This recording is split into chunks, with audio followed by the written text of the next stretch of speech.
Genèse, chapitre 14.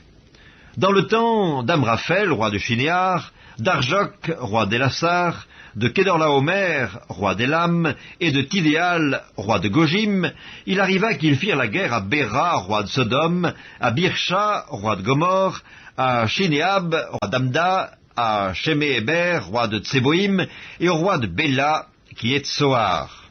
Ces derniers s'assemblèrent tous dans la vallée de Sidim, qui est la mer Salée. Pendant 12 ans, ils avaient été soumis à Kedorlaomer, et la 13e année, ils s'étaient révoltés. Mais la 14e année, Kedorlaomer et les rois qui étaient avec lui se mirent en marche, et ils bâtirent les Réphaïm à Ashterosh Karnaïm, les Uzim à Ham, les Émim à Chavé Kirjataïm, et les Horiens dans leurs montagnes de Séhir, jusqu'aux chaînes de Paran qui est près du désert. Puis ils s'en retournèrent vers à El-Mishpat, qui est Kadès, et bâtirent les Amalécites sur tout leur territoire, ainsi que les Amoréens établis à Hatzatson Tamar. Alors s'avancèrent le roi de Sodome, le roi de Gomorre, le roi d'Amda, le roi de Tseboïm, et le roi de Béla, qui est Tsoar.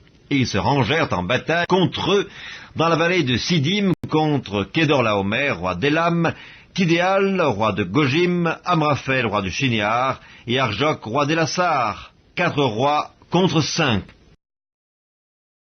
La vallée de Sidim était couverte de puits de bitume. Le roi de Sodome et celui de Gomorre prirent la fuite et y tombèrent. Le reste s'enfuit vers la montagne. Les vainqueurs enlevèrent toutes les richesses de Sodome et de Gomorre et toutes leurs provisions, et ils s'en allèrent. Ils enlevèrent aussi, avec ses biens, Lot, fils du frère d'Abram, qui demeurait à Sodome, et ils s'en allèrent. Un fuyard vint l'annoncer à Abram l'Hébreu. Celui-ci habitait parmi les chaînes de Mamré, l'Amoréen, frère d'Eshcol et frère d'Aner, qui avait fait alliance avec Abram. Dès qu'Abram eut appris que son frère avait été fait prisonnier, il arma 318 de ses plus braves serviteurs nés dans sa maison, et il poursuivit les rois jusqu'à Dan. Il divisa sa troupe pour les attaquer de nuit, lui et ses serviteurs. Il les battit et les poursuivit jusqu'à Shoba, qui est à la gauche de Damas. Il ramena toutes les richesses, il ramena aussi Lot, son frère, avec ses biens, ainsi que les femmes et le peuple. Après qu'Abram fut revenu vainqueur de Kedorlaomer et des rois qui étaient avec lui, le roi de Sodome sortit à sa rencontre dans la vallée de Chavé, qui est la vallée du roi. Melchisédek, roi de Salem, fit apporter du pain et du vin. Il était sacrificateur du Dieu Très-Haut. Il bénit Abram et dit « Béni soit Abram par le Dieu Très-Haut, maître du ciel et de la terre.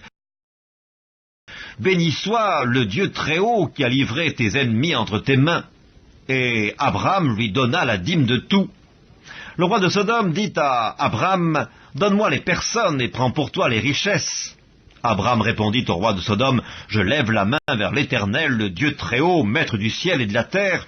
Je ne prendrai rien de tout ce qui est à toi, pas même un fil, ni un cordon de soulier, afin que tu ne dises pas « J'ai enrichi Abram. » Rien pour moi. Seulement ce qu'ont mangé les jeunes gens et la part des hommes qui ont marché avec moi, Aner, Eshcol et Mamré, eux, ils prendront leur part.